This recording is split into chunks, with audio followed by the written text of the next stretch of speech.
लहसुन प्याज है, इनको खाने को क्यों मना किया जाता है? लोग कहते हैं इनमें बदबू आती है, ये होता है वो होता है। एक बदबू ही कारण नहीं है, दूसरा कारण ये होता है कि इनमें मादकता बहुत होती है। समझ आ रहा है? ये जितने भी कंद हैं, चाहे आलू हो, चाहे प्याज हो, चाहे लहसुन हो, इनमें इतना ज़्यादा इनके अंदर मादकता होती है, इतनी ज़्यादा इनके अंदर गर्मी होती है, हीट होती है, और वो हीट की भी बजाय उनके अंदर जो कार्बोहाइड्रेट होता है, साइंस की भाषा में बताएं तो वो इतना ज़्यादा होता है कि वो शरीर के लिए एक सात्विकता का भाव पैदा नहीं कर पाता। समझ में आ रहा है ना? 3 तरीके के भोजन होते हैं, एक सात्विक होता है, एक राजसिक होता है, और एक तामसिक होता है। सुना है कि नहीं? कुछ नहीं सुनते हो, खाने पीने का बस मन रहता है, कुछ नहीं सुनने में। अच्छी बात है तो ना सुनी है ना पढ़ी है। कितने तरीके के भोजन? 3 तरीके के भोजन, एक सात्विक, एक राजसिक और एक तामसिक। समझ आ रहा है ना? सात्विक भोजन जो सबसे अच्छा माना जाता है। सात्विक का मतलब ही है जो हमारे अंदर सत्व पैदा करे, सत्व माने ताकत, सार, बल पैदा करे, उसका नाम है सात्विक। राजसिक भोजन थोड़ा सा उसमें राजसी जैसा ठाट बाट आ जाता है, थोड़ा मिर्च मसाले ज़्यादा हो जाते हैं तो वो राजसिक हो जाता है। समझ रहे ना? तरह तरह के व्यंजन इत्यादि जो बहुत टेस्टी चीज़ें हैं, अच्छी हैं, भक्ष्य हैं, लेकिन वो थोड़ा सा राजसिक श्रेणी में चला जाता है। तामसिक वो कहलाता है जो हम सिर्फ अपने अंदर उद्वेग के लिए और उसका उपयोग इसलिए करते हैं कि उससे हमारे अंदर तरह तरह की, एक कहना चाहिए, उन्मत्तता आए, उसको तामसिक भोजन कहा जाता है। समझ आ रहा है ना? तामसिक भोजन वर्ज्य होता है, छोड़ने योग्य होता है। यह भारतीय संस्कृति में हमेशा ऋषियों मुनियों ने कहा तामसिक भोजन का सेवन नहीं करना चाहिए। सात्विक को तो सामान्य से सब लोग करें, और राजसिक जो बड़े बड़े राजाओं के यहाँ जिस तरीके के व्यंजन होते हैं वो कभी कभी राजसिक ठाट बाट वाले जो आप कभी अपने ब्याह शादियों में जिनका उपयोग करते हैं वो थोड़ा राजसिक भोजन हो जाते हैं, वो भी चल जाता है जब कभी के लिए, है ना? लेकिन तामसिक भी जो है नुकसानदेह होता है, क्योंकि इसकी भी शरीर को जरूरत नहीं होती है। होता क्या है कि इन भोजनों का हमारे मन पर प्रभाव पड़ता है, इसलिए मन की भी वृत्तियां 3 प्रकार की बताई गई, एक सात्विक, एक राजसिक और एक तामसिक वृत्ति वाला मन। और जैसा मन होगा वैसा व्यक्ति बनेगा। तो 3 ही तरीके का आदमी हो जाता है, एक सात्विक वृत्ति वाला आदमी, एक राजसिक वृत्ति वाला आदमी और एक तामसिक वृत्ति वाला आदमी। सुन रहे हैं? भारतीय संस्कृति में जब आप कभी गीता वगैरह पढ़ेंगे तो आपको पता पड़ेगा कि एक सांख्य मत है, उसमें 3 गुण बताए जाते हैं, सत्व गुण, रजोगुण और तमोगुण। माने ये प्रकृति जो बनी हुई है ये इन 3 गुणों से बनी हुई है। तो ये हर चीज में ये 3 प्रकार का ये भाव आ जाता है, सात्विक भाव, राजसिक भाव और तामसिक भाव। अब आप देखें, जब आप आलू खाते हैं, प्याज खाते हैं, लहसुन खाते हैं, तो इसमें बहुत ज़्यादा तामसिकता का भाव आ जाता है। मैंने एक बार एक आर्टिकल पढ़ा था आलू के विषय में, मुझे बहुत आश्चर्य हुआ।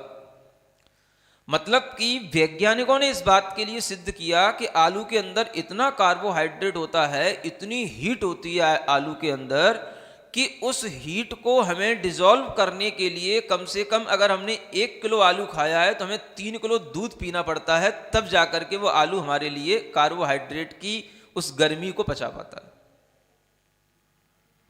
समझ आ रहा है? आप सोचें, इस साइंस के थ्रू बता रहा हूं मैं आपको। मतलब कि आलू के अंदर अगर इतनी हीट है और एक सामान्य सात्विक वृत्ति का अगर व्यक्ति इस तरह से व्यक्ति भोजन करेगा, निरंतर आलू खाएगा, तो क्या होगा? अब उसके अंदर इतनी हीट पैदा होगी तो वो क्या होगा? वो उसके अंदर एक उन्मत्तता पैदा करेगी। उन्मत्तता समझते हैं? मतलब कि उसकी मनोवृत्तियां उसके कंट्रोल में नहीं रहेंगी, वो कामुक होगा, तरह तरह की उन्मत्तता के साथ उद्दंडता का व्यवहार करेगा, वो किसी के नियंत्रण में नहीं रहेगा, डिसिप्लिन में नहीं रह पाएगा। समझ आ रहा है ना? ये मनोवृत्ति किससे बनेगी? इससे बनती, तामसिक भोजन से। लहसुन और प्याज में भी यही तामसिकता होती है, ये तामसिक वृत्ति वाले भोजन कहलाते हैं।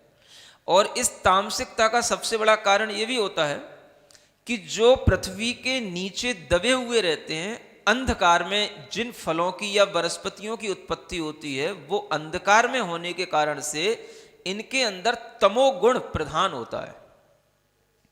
समझ आ रहा है ना? अगर हम गीता की भाषा में आपको समझाएं तो इसमें तमोगुण की प्रधानता है। तमह माने अंधकार होता है, अंधकार से ही, तम से ही ये तामसिक शब्द बनता है। तो जो वनस्पतियां तम में उत्पन्न होती हैं, अंधकार में उत्पन्न होती हैं, माने उनके आसपास का एनवायरनमेंट जैसा होगा, उनके अंदर भी उसी तरीके की गुणवत्ता आ जाती है। तो जो अंधकार माने धरती के अंदर अंधेरे में, डार्कनेस में, तम में जिनकी उत्पत्ति हो रही है, जहां सूर्य का प्रकाश नहीं पहुंचता, हवा नहीं पहुंचती ऊपर की, वहां जिनकी उत्पत्ति होती है, तो उस अंधकार में जो चीजें बनी हैं, वो चीजें अगर आप खाओगे तो आपके ज्ञान में भी अंधकार आएगा, आपके अंदर भी वो तामसिकता की वृत्ति आएगी, आपका मन भी जो है फिर उजालों की ओर नहीं चल पाएगा, ज्ञान की ओर नहीं जा पाएगा, अंधकार में ही आपका मन डोलेगा। सुन रहे हैं? ये बता रहा हूं साइंटिफिक तरीके से, ताकि आप लोग समझ पाएं और समझा पाएं बच्चों को कि क्यों नहीं हमें आलू खाना चाहिए। तो जो इस तरीके से, जैसे आलू की उत्पत्ति उस धरती के अंदर, अब हमें वो चीजें सेवन करना चाहिए जिनकी उत्पत्ति खुले आकाश में हो रही हो, हवा में हो रही हो, और जिसमें सूर्य का प्रकाश खूब लग रहा हो, वो चीजें हमारे लिए सात्विक होंगी। समझ आ रहा है ना?